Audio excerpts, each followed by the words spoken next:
Good day, everybody, and welcome to another edition of the Military and Foreign Affairs Network. I am your host, the voice of reason.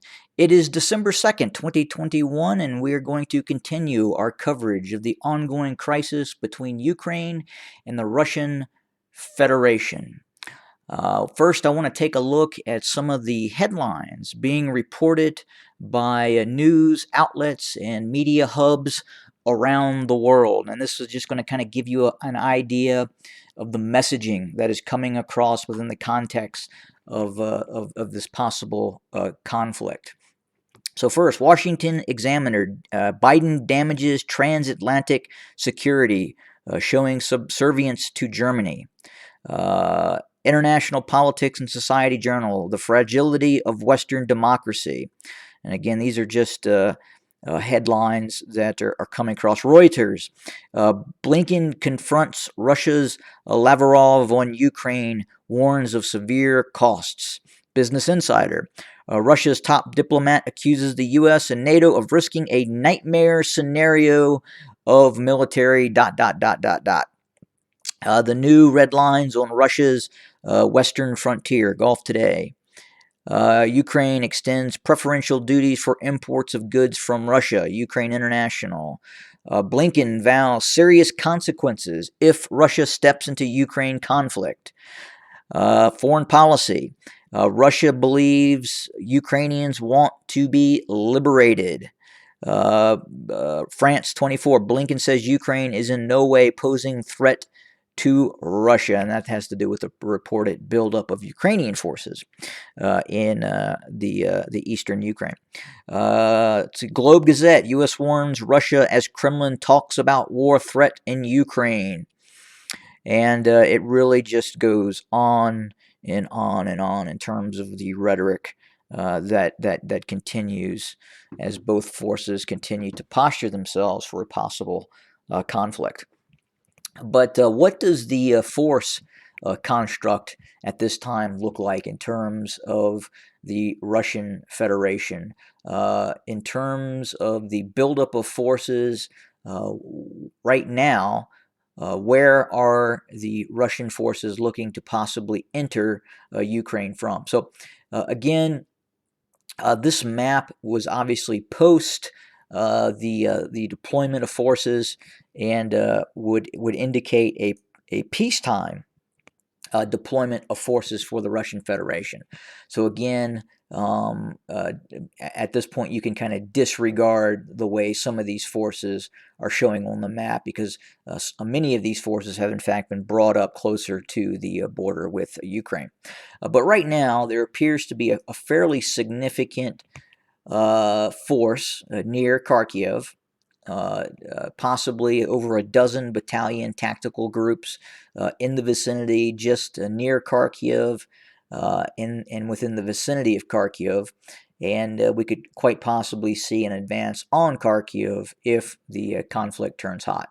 We're also seeing a fairly significant force to the west of Kursk, in between Gomel and Kursk. We're seeing a fairly significant buildup of Russian forces as well, probably on par with the force concentration near Kharkiv. So again, two major buildups, Kharkiv and another one kind of in the northern part of Ukraine near the Belarusian border, and Kursk.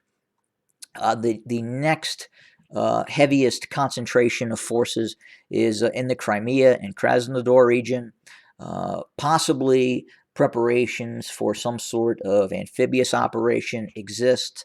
It would appear that the Russians have been game planning that for some time now in terms of amphibious operation. Now, is that more of a ploy, the likes of which was used during the first Gulf War? If you remember back in the first Gulf War, when the U.S. liberated Kuwait from Saddam Hussein's Iraq, a significant amount of ships were placed off the shore of Kuwait, and the Iraqis were anticipating a amphibious operation, which actually never came. Those Marine units were moved ashore and deployed in a direct ground combat role. So could that be an issue here that we are seeing a ruse to try and get the Ukraine to deploy forces along its coast. Possibly. But again, we are seeing a fairly significant buildup in the Crimea region, quite possibly for an advance north towards the Dnieper, and obviously towards Mariupol, and a host of objectives that they could go after coming out of Crimea. But again, those are the three areas right now where we're seeing the largest concentration of forces. We are seeing a lesser concentration of forces in Belarus. Could we possibly see a joint operation with Belarus and the Russian Federation, the Union State, in terms of an operation into Ukraine from Belarus? Possibly. I think a lot of that would be based on what sort of success the Russians have in other parts of the Ukraine. If we see a rapid advance by Russia and a struggle by the Ukrainian military in terms of dealing with the Russian forces, if we quickly see Ukrainian forces fall apart in the east and rapid advances by the Russian Federation, I would say we could possibly see the deployment of forces from Belarus going directly towards Kiev. But if we do see significant resistance, if Russian forces get bogged down near Kharkiv and other areas, which is very, very possible, we could see those forces remain in place and act as holding forces in case of any possible foreseen encroachment into Belarus by Ukrainian forces, which is, again, very, very doubtful. At that point in time, the conflict would be spiraling really out of control. Also is the deployment of aerospace forces. Obviously, the Russians have significantly increased some of their precision strike capacity, so we would obviously see the deployment of some of these Su-34s, fullbacks being deployed against Ukrainian forces.